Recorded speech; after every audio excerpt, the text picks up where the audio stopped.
देख रहे हैं न्यूज़ 7 हिंदी, राष्ट्र प्रथम। नमस्कार, मैं अनूप और आप देख रहे हैं न्यूज़ 7 हिंदी। न्यूज़ 7 हिंदी पे आज हम चर्चा करने वाले हैं बिहार के सम्राट। क्या सम्राट युग शुरू हो गया बिहार में? और आप सब जो दर्शकों ने बिहार चुनाव पे जो न्यूज़ 7 हिंदी पे भरोसा जताया था, जो न्यूज़ 7 हिंदी को आपने इतना प्यार दिया था, तो जब चुनाव हो रहा था तभी हमारे सहयोगी ने कहा था कि 2 से 3 महीने बाद नीतीश का इस्तीफा होगा और सम्राट चौधरी मुख्यमंत्री बनेंगे। हम बिना लाग लपेट के न्यूज़ 7 हिंदी पे कहे थे कि सम्राट चौधरी अगले मुख्यमंत्री हैं। उस समय भी कहा गया था और अभी भी हम कह रहे हैं। और कल जब सारी नेशनल मीडिया संशय में थी, उस समय न्यूज़ 7 हिंदी पे सबसे पहले हमने ब्रेक किया था कि बिहार के मुख्यमंत्री सम्राट चौधरी होंगे। हम लोग पत्रकारिता के साथ साथ निश्चित रूप में राजनीतिक नब्ज को टटोल लेते हैं और राजनीतिक नब्ज को टटोलने के बाद बड़े पुख्ता के साथ ही स्क्रीन पर आके अपने दर्शकों को बताते हैं कि कौन आपका अगला नेतृत्व करने आ रहा है।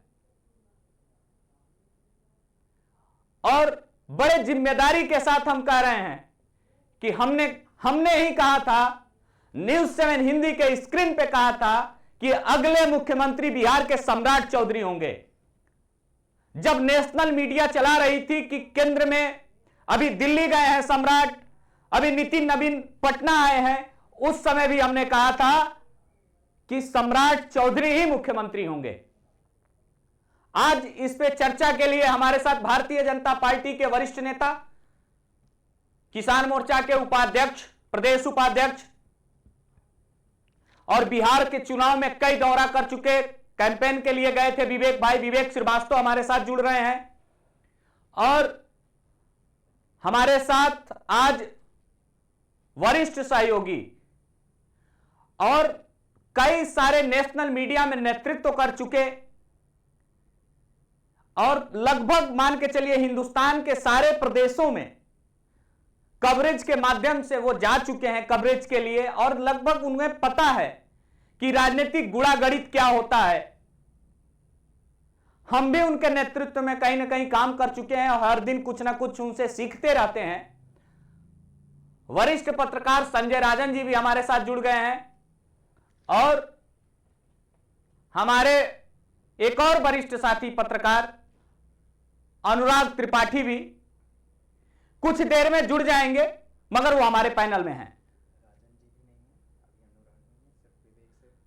और इस समय मैं इस डिबेट की शुरुआत विवेक जी से करना चाहूंगा, क्योंकि विवेक जी भारतीय जनता पार्टी के चुनाव जब भारतीय जनता पार्टी का हो रहा था तो मुझे पता है कि आप बिहार में गए थे और अब आपको बधाई भी मैं दूंगा कि आपकी सरकार वहां बनने जा रही है। विवेक जी, क्या भारतीय जनता पार्टी की बिहार में अब सम्राट युग की शुरुआत और भारतीय जनता पार्टी की लहर बिहार में आ चुकी है क्या? देखिए अनूप जी,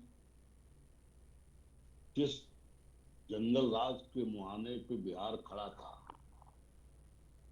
उस जंगल राज की लोग कल्पना करके कांप जाते हैं। बहन बेटियां घर से निकल नहीं पाती थी, सूरज ढलते बाजारें बंद हो जाती थी, सड़कें गायब थी, कानून व्यवस्था ध्वस्त थी। उस अंधेर गर्दी के युग से जिस तरह से नीतीश बाबू ने बिहार को यहां तक पहुंचाया है,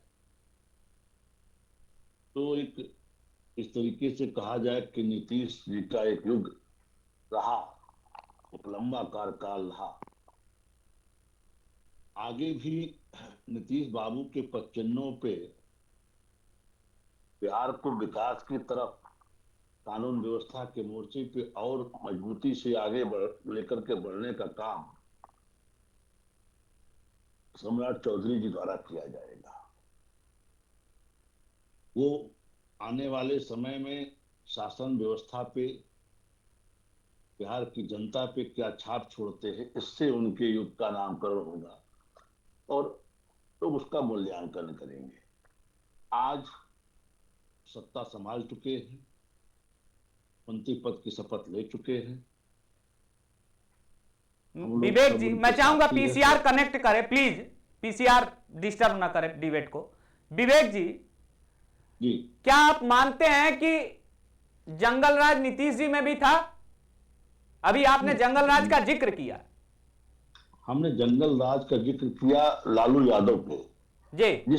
जिस कालखंड से नीतीश बाबू ने सत्ता संभाली थी जी, हमने उस कालखंड के उस क्षण का जिक्र किया कि जिस जंगल राज के मुहाने से सत्ता लेकर के नीतीश बाबू अपने सुशासन तक ले आए और आज उसको और आगे ले जाने का जो समय है उसमें कितना सफल होते हैं सम्राट जी, ये उनके युग के नामकरण के लिए, उनके मूल्यांकन के लिए। अच्छा, अब विवेक भाई मैं आपके पास एक सवाल मेरे मन में है जो मैं आपसे पूछना चाहता हूं कि मैं कल जब बिहार के कुछ लोगों से बात कर रहा था सम्राट चौधरी के विधायक दल के नेता होने के बाद, तो चूंकि भारतीय जनता पार्टी में सम्राट चौधरी 2018 में आते हैं, तो क्या जो 2018 से पहले भारतीय जनता पार्टी के कार्यकर्ता थे उनके अंदर कुव्वत नहीं थी क्या प्रदेश चलाने की, बिहार प्रदेश चलाने की, जो नेतृत्व ने सम्राट चौधरी पे भरोसा जताया?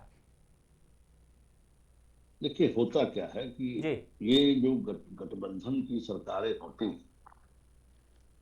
इसमें जनता किस पे भरोसा करती है, सहयोगी दलों का विश्वास किसके ऊपर है और हमारा विश्वास किसके ऊपर है, सब सारी चीजें मिलकर के नेता का चुनाव करती है।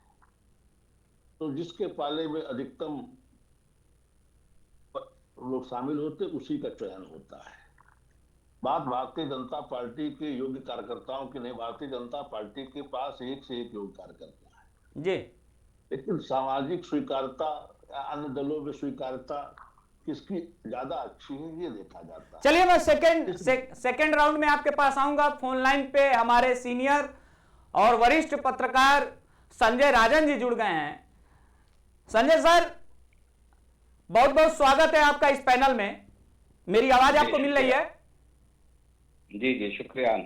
मैंने चूंकि डिबेट शुरू करने से पहले इंट्रोड्यूस आपको कर दिया था और अभी आप जुड़े हैं, टेक्निकल की वजह से, आप कुछ दिक्कतों की वजह से उस पे नहीं जुड़ पाए। खैर, बिहार में क्या सम्राट युग शुरू हो गया और भारतीय जनता पार्टी के लिए क्या कुछ अब वहां बेहतर होने वाला है? क्योंकि आपका एक लंबा अनुभव है, हम सब तो आपसे सीखते हैं, और कई राज्यों में चूंकि आप चुनाव को बड़े करीब से देखते हैं, कई राज्यों के मुख्यमंत्री से बड़ा मतलब अच्छा, और कई चाहे विपक्ष हो या पक्ष हो उसके बड़े करीब है आप। थोड़ा सा दर्शकों को बताइए कि क्या कुछ अब वहां बदलाव होने वाला है बिहार में। संजय सर। देखिए अनूप, सबसे पहले तो लोगों में जिज्ञासा इस बात को लेकर के है जी कि भारतीय जनता पार्टी के तमाम दिग्गज नेता रहे तो आखिर सम्राट चौधरी को ही क्यों ये केंद्रीय नेतृत्व भारतीय जनता पार्टी ने ये जिम्मेवारी सौंपी जी। 75 साल बाद अगर बिहार में पहली बार मुख्यमंत्री के पद पर कोई भारतीय जनता पार्टी का नेता सत्तारूढ़ होता है जी, और उसमें सम्राट चौधरी का नाम जी, तो इसके पहले आप समझ लीजिए जी, इनके पिताजी हुआ करते थे सपनू चौधरी, आप भी जानते हैं बहुत अच्छी तरह से। जी जी जी। वो लालू यादव और नीतीश कुमार के खासे करीबी रहे थे। लालू यादव से उनकी मनमुटाव हुए इस मुद्दे को लेकर के, वो अपना पाला बदल लिए जी। सम्राट चौधरी भी भारतीय जनता पार्टी में शामिल हुए जी, 2018 में आए जी। इस पूरे पटकथा के जो मुख्य किरदार हैं वो नीतीश कुमार हैं जी। नीतीश कुमार ने खुद सम्राट चौधरी का नाम प्रस्तावित किया, आगे किया, और आपको याद होगा जब बिहार में विधानसभा चुनाव हो रहा था, आप कवरेज करने भी गए थे जी। जम्मू में जो एक सभा हुई थी उसमें नीतीश कुमार कैसे सम्राट चौधरी के कंधे पर हाथ रख के कहे थे कि अब आगे सब यही देखेंगे। उसी वक्त हम लोग कयास लगा रहे थे कि नीतीश कुमार बहुत लंबे समय तक बिहार में मुख्यमंत्री काम नहीं करेंगे। मैं आप ही के कहे पे मैं न्यूज 7 पे खबर भी ब्रेक किया, 4 महीना पहले भी मैंने कह दिया था और एक सहयोगी ने कहा था चैनल पे हमारे न्यूज़ 7 हिंदी के कि अगले मुख्यमंत्री सम्राट चौधरी होंगे। और कल भी सर हम लोगों ने सबसे पहले ब्रेक किया था, जहां नेशनल मीडिया अभी इधर उधर कयास लगा रही थी, उस समय भी हमने साफ तरीके से कहा कि सम्राट चौधरी ही मुख्यमंत्री होंगे। तो सर क्या कुछ बदलाव देखने को मिलेगा इतने समय बाद सत्ता में वहां? चूंकि हमें तो लगता है कि भारतीय जनता पार्टी बिहार सत्ता थी ही नहीं। लेकिन निश्चित तौर पर भारतीय जनता पार्टी लंबा संघर्ष करना जानती है। अभी पश्चिम बंगाल में किस तरह से उसका संघर्ष चल रहा है आप देखे हैं। बिहार की जो पटकथा थी ये पहले लिखी जा चुकी थी। अनूप, आपके साथ कई घंटे हम लोग जब चर्चा किया करते थे तो ये बोलते थे कि नीतीश कुमार बहुत लंबे समय तक मुख्यमंत्री नहीं रहेंगे और भारतीय जनता पार्टी के खाते में ये पद आना है। क्योंकि जिस तरह की बातें सामने निकल करके आ रही थी, सियासत में दो चीजें होती है, या तो संघर्ष से आप सीधे सत्ता पर आ जाइए या फिर रणनीतिक जुगाड़ तंत्र से आप सत्ता हासिल कर लें। तो इन दोनों चीजों में बीजेपी के जो रणनीतिकार हैं, चाणक्य कहे जाते हैं, अमित शाह, वो काफी माहिर माने जाते हैं और इसी का परिणाम रहा है। इसलिए मैंने बार बार ये कहा है कि अमित शाह की रणनीति और प्रधानमंत्री नरेंद्र मोदी की छवि और नीतीश कुमार का आशीर्वाद, ये दोनों चीजें ऐसी रही जिसकी वजह से सम्राट चौधरी की ताजपोशी हो गई। अब नए युग की शुरुआत हो गई है बिहार में, सम्राट युग कहा जा रहा है इसको। संजय सर, मैं आपसे संजय सर मैं एक सवाल करना चाहूंगा आपसे, चूंकि ये मैं विवेक जी से भी यही पूछा था, क्या भारतीय जनता पार्टी में 2018 में सम्राट चौधरी आते हैं और इससे पहले भी भारतीय जनता पार्टी के वहां के कार्यकर्ता रहे होंगे, बहुत सारे वरिष्ठ कार्यकर्ता हैं, हमें जहां तक याद है कि वहां मंगल पांडे हैं और बहुत सारे लोग हैं। भारतीय जनता पार्टी और भारतीय जनता पार्टी के जो चाणक्य कहे जाते हैं या नीतीश, जिन्होंने अपना उत्तराधिकारी सम्राट को, जैसा आप बता रहे थे, सम्राट चौधरी को बता ही दिया था मंच से, तो क्या सम्राट पे ही भारतीय जनता पार्टी और नीतीश ने ही क्यों भरोसा जताया, और कोई नहीं था क्या बिहार में? देखिए, कोई और हो सकता है, लेकिन भारतीय जनता पार्टी की रणनीति बहुत स्पष्ट होती है जी। जाति भी साधना है और जिस तरह से सम्राट चौधरी का एक छवि रहा है, ये जनता आरजेडी से जुड़े रहे, जेडीयू के साथ जुड़े रहे, मांझी के साथ जुड़े रहे, एक सर्वमान्य नेता के रूप में ये सबके लाड़ले हैं, चाहे वो मांझी हो, चाहे वो नीतीश कुमार रहे हो या इसके पहले लालू प्रसाद यादव रहे हो। और निश्चित तौर पर जिस तरह से संघर्ष को एक धार देने का काम किया था बतौर प्रदेश अध्यक्ष सम्राट चौधरी ने, वो इसके पहले कभी बिहार में देखने को नहीं मिला था भारतीय जनता पार्टी की ओर से।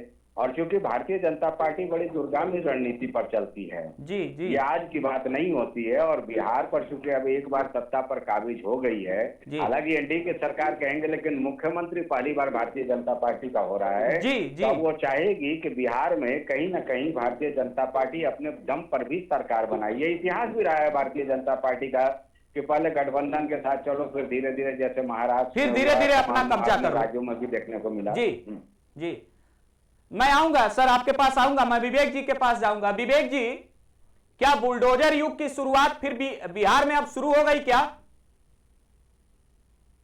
देखिए, जहां अपराधी बेलगाम होंगे जी और न्यायपालिका सुस्ती देखने में आती है, वहां जी बुलडोजर जरूरी हो जाता है जी। और उत्तर प्रदेश में योगी आदित्यनाथ जी की सरकार में जहां जहां बुलडोजर चला है जी, वहां वहां कानून की धाराओं के तहत ही चला है जी। कहीं बुलडोजर अपने मन से नहीं चला। अरे अब ऐसा मत कहिए विवेक जी, सुनिए, आप ही के बूथ अध्यक्ष का हाफ इनकाउंटर होता है और आप ही के पार्टी के वरिष्ठ पदाधिकारी भी कहिए और एमएलसी भी हैं। गोरखपुर वाली घटना, आजमगढ़ वाली घटना याद होगी, गोरखपुर से जाके इस समय बड़ा मीडियम चर्चा में है। बिल्कुल याद है। देखिए, मैं वो कानून व्यवस्था के मुद्दे पे मेरा बहुत स्पष्ट मत है जी। जब योगी आदित्यनाथ जी ने उत्तर प्रदेश में सत्ता संभाली तो कानून व्यवस्था मर चुकी थी जी। उस कानून व्यवस्था को उन्होंने पुनर्जीवित करने का कार्य किया है जी। उत्तर प्रदेश का लॉ एंड ऑर्डर अभी नवजात है, 9 साल की सत्ता है ना योगी आदित्यनाथ जी। अब नवजात बालक से आप परिपक्वता की उम्मीद नहीं कर सकते जो आप लोग कर लेते जी। तो कभी कभी उससे गलतियां भी हो जाती है जी। अब शेख सिंह का प्रकरण उन गलतियों में शामिल है और जहां हम लोग ठोके पीटे रहते तहां काम ठीक से कर जाती है कानून व्यवस्था जी। मैं अभी उत्तर प्रदेश की कानून व्यवस्था को मैच्योर नहीं मानता, बहुत से ऐसे प्रकरण हैं। नहीं तो आप मानते हैं कि कानून व्यवस्था थोड़ा बहुत बिहार में ठीक नहीं चल रहा था, इसलिए सम्राट चौधरी को भारतीय जनता पार्टी अब लेके आई है मुख्यमंत्री और वहां अब बुलडोजर चलना शुरू होगा। देखिए, कानून व्यवस्था जिस जंगल राज से नीतीश बाबू लेके निकले थे जी, उस जंगल राज से सुशासन तक उन्होंने वो ले आए। अब उस कानून व्यवस्था के मोर्चे पे कड़ाई हो और दुरुस्त हो, जब कानून का राज कायम हो जी, इसलिए नीतीश बाबू ने उनको गृह मंत्री बनाया था अपने मंत्रिमंडल में, और आगे चल के सबने मिलकर के उनको मुख्यमंत्री बनाया है जी। तो अब उस दिशा में बिहार आगे बढ़ेगा। जो ये बड़े बड़े लोग जो तिहाड़ में पार्टियां करते थे जी, और यहाँ उनकी आए दिन शिकायतें आती थी, कहीं से निर्दल सांसद जीत गए हैं तो लोगों से उसूली शिकायतें आती थी जी, मुझे नहीं लगता कि अब इस तरह की शिकायतें बिहार से निकल करके आने पाएंगी। जी। अब या तो वो बेउर जेल की शोभा बढ़ाएंगे या नहीं अपने कुकर्मों से तौबा कर लेंगे। चलिए ठीक है, हम चलेंगे संजय सर के पास। संजय सर, क्या योगी मॉडल भी बिहार में लागू हो सकता है क्या? देखिए, निश्चित तौर पर आपको याद होगा ना कि बिहार में एक बार बुलडोजर एक्शन को लेकर चर्चा काफी तेज हुई थी जी, हालांकि सम्राट चौधरी को उसको बयान भी देना पड़ा था जी, कि नहीं, ऐसा कुछ नहीं है, हम जो अनधिकृत जो कब्जे हैं उसको हटाने के लिए इस तरह का बुलडोजर एक्शन कर रहे हैं। जी, क्योंकि जैसे ही इस बार सरकार बनी थी नीतीश बाबू की, जी, वहां पर जो कहा जा सकता है कि बीमारी के रूप में बिहार में लंबे चौड़े क्षेत्र में अवैध कब्जेदारी का मामला साफ तौर पर आप देख सकते हैं। जब आप घूमने जाएंगे बिहार, जी, उसे खाली करा करके शहरों का अगर चौड़ीकरण किया जाता है तो निश्चित तौर पर ये देखने को मिलेगा। और रही बात सम्राट चौधरी के सामने, तो इनके सामने भी बड़ी चुनौती है जी, नीतीश कुमार को लेकर के, जिनको बिहारी बाबू कहा जाता है, बिहार के विकास पुरुष माने जाते हैं नीतीश कुमार। उन्होंने जिस तरह से साहसिक फैसले लिए, भाई महिलाओं के कहने के 2015 में अगर शराबबंदी का फैसला ले लिया नीतीश कुमार, तो लाख शराब माफिया जो है कोशिश करते रहे, दिल्ली तक दौड़ लगाते रहे, उन्होंने उसको वापस नहीं लिया, उस फैसले को वापस नहीं लिया। तो एक के बाद एक नीतीश कुमार ने कई ऐसे मिसाल कायम किए हैं। हालांकि निश्चित तौर पर सम्राट चौधरी भी बहुत तेज तरार माने जाते हैं, आंदोलन से उपजे हुए नेता हैं सर, और जाहिर सी बात है संजय सर, बहुत सारी तब्दीलियां देखने को मिलेंगी, ऐसी उम्मीद करनी चाहिए हम लोगों को। संजय सर, क्या हिंदूवादी नेता के तौर पे भी सम्राट चौधरी को देखा जाता है क्या? देखिए, हिंदूवादी कहना तो मेरे ख्याल से उचित नहीं होगा, क्योंकि भारतीय जनता पार्टी में हिंदुत्व का झंडा और बैनर उठाते धोते लहराते हुए कई नेता स्वर्गवास भी हो गए, लेकिन उनको ये जिम्मेवारियां नहीं मिली। हाँ, ये जरूर कहा जा सकता है कि समन्वय की दृष्टि से, कोऑर्डिनेशन की दृष्टि से निश्चित तौर पर सम्राट चौधरी ने अपनी एक अलग पहचान बनाई। प्रदेश अध्यक्ष रहते हुए जिस तरह से उन्होंने लगातार संघर्ष किया और काफी कम समय में वो चर्चाओं में आ गए। आपने कहा ही कि 2018 में वो भारतीय जनता पार्टी में शामिल हुए, उसके बाद लगातार उनका कद बढ़ता चला गया। वो प्रदेश अध्यक्ष रहे, डिप्टी सीएम रहे, नेता विधान परिषद भी बनाए गए, क्योंकि एक के बाद एक उनका कद बढ़ता रहा। ये यूं ही नहीं है, भारतीय जनता पार्टी में जिसको भी पारितोषिक दिया जाता है उसकी क्षमताओं के आकलन करके ही टीम अमित शाह अपनी भारी झंडी देती है। एक और सवाल सर, एक और सवाल है और मैं चाहूंगा कि आप दर्शकों को बताएं कि जो इनका कैबिनेट होगा सम्राट चौधरी का, वो अपने तौर तरीके का होगा, अपने हिसाब से कैबिनेट बनाएंगे या उसमें कुछ नीतीश की भी चलेगी? सर, चूंकि आप बहुत दिलचस्प चीज आपको बता देता हूँ, पहले समझ लीजिए, तब आपको समझ में आ जाएगा कि कैबिनेट सम्राट चौधरी का होगा या किसका होगा। जी, जी। विजय सिन्हा जी जो डिप्टी सीएम थे, उन्होंने लॉबिंग कर ली थी सम्राट चौधरी के खिलाफत के लिए। जी। भारतीय जनता पार्टी के रणनीतिकार ऐसे हैं जी, उन्होंने विजय सिन्हा को ही प्रस्तावक बना दिया बीजेपी विधानमंडल दल के नए नेता चुनने के लिए जी। और इस बात का सवाल उठाया जा रहा था कि आखिर अभी हाल में ही जब सम्राट चौधरी को विधानमंडल दल का नेता चुना गया है, ये दोबारा चुनाव करने की आवश्यकता क्या थी? शिवराज सिंह चौहान को पर्यवेक्षक भेजा गया। कयास और अटकल जो मीडिया में चल रहा था, इसी बात को लेकर के था कि कहीं ऐसा तो नहीं है कि सम्राट चौधरी का पत्ता गोल होने वाला है। जी जी लेकिन नीतीश कुमार ने ऐसा आशीर्वाद दिया, उन्होंने साफ तौर पर इस बात की बीजेपी आला कमान को सूचना दे दी कि सम्राट चौधरी को जब आप मुख्यमंत्री बनाएंगे तभी मैं दिल्ली आऊंगा। तो ये ऐसी चीजें थी कि ये तमाम कयासों का दौर चलता रहा। चलिए, आपने हमको एक बड़ी ब्रेकिंग भी दे दी, और हम समझ भी गए और दर्शक भी समझ गए होंगे।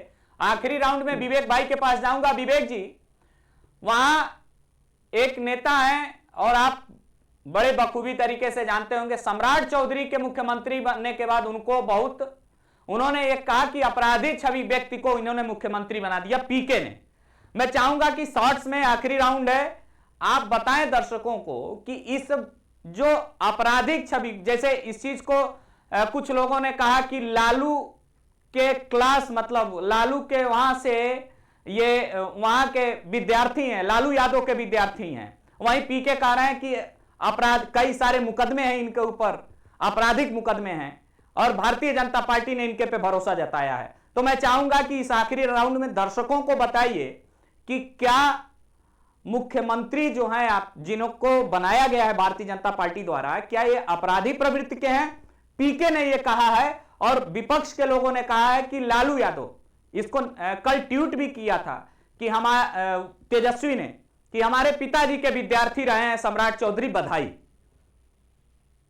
विवेक भाई, देखिए अनूप जी, होता क्या है कि पूर्वांचल में, अभी उत्तर प्रदेश और बिहार में जो भी राजनीति होता है जी, उसको विरोधी दलों से कुछ ना कुछ मुकदमे गिफ्ट में मिल जाते हैं जी।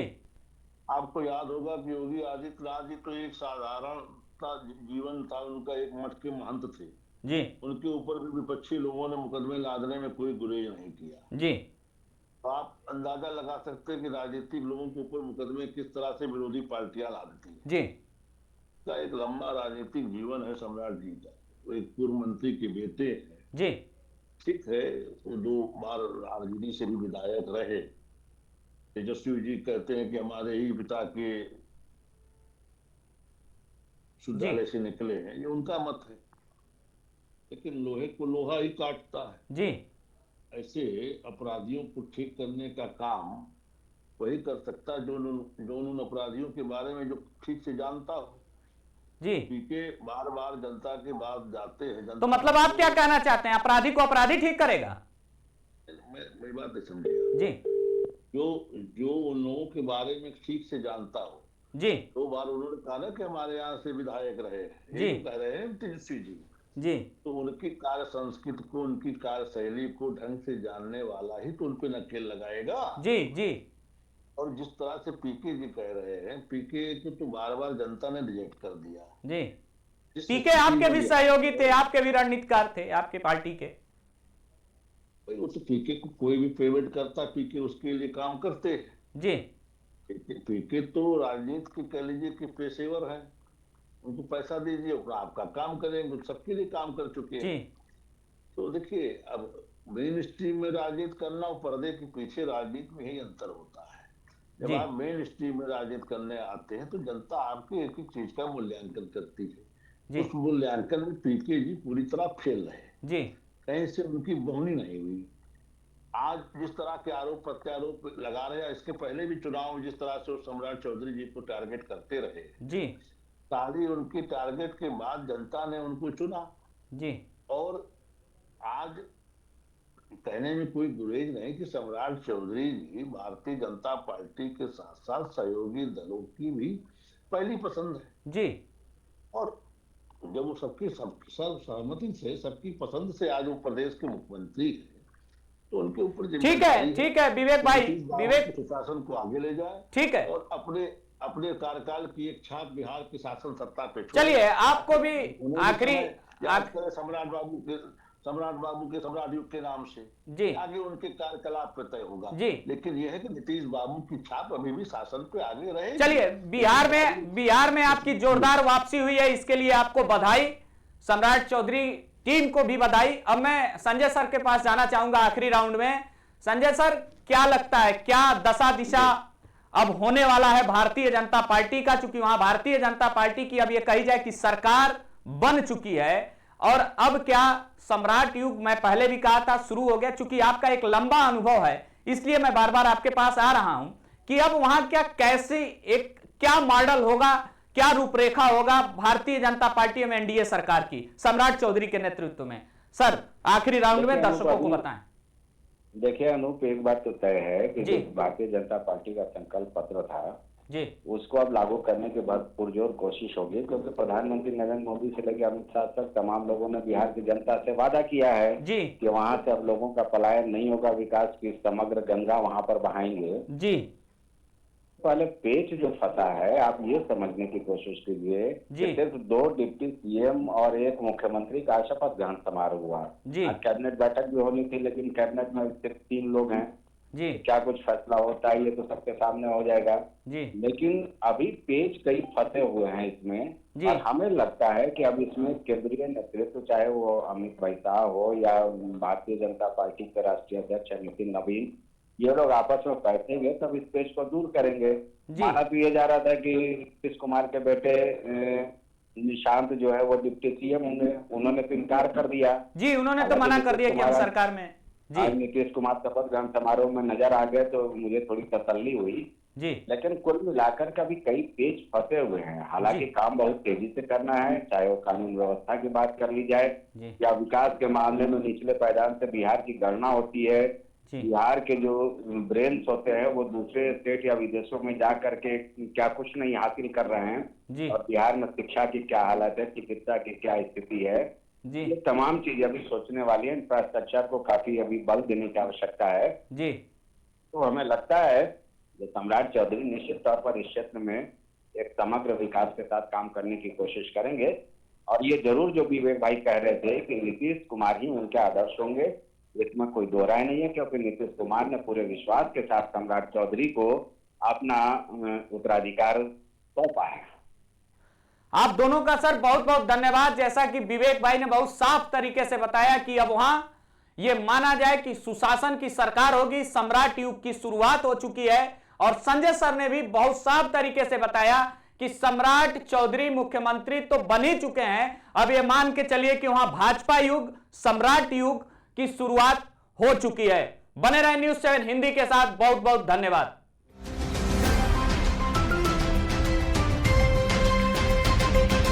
आप देख रहे हैं न्यूज़ 7 हिंदी, राष्ट्र प्रथम।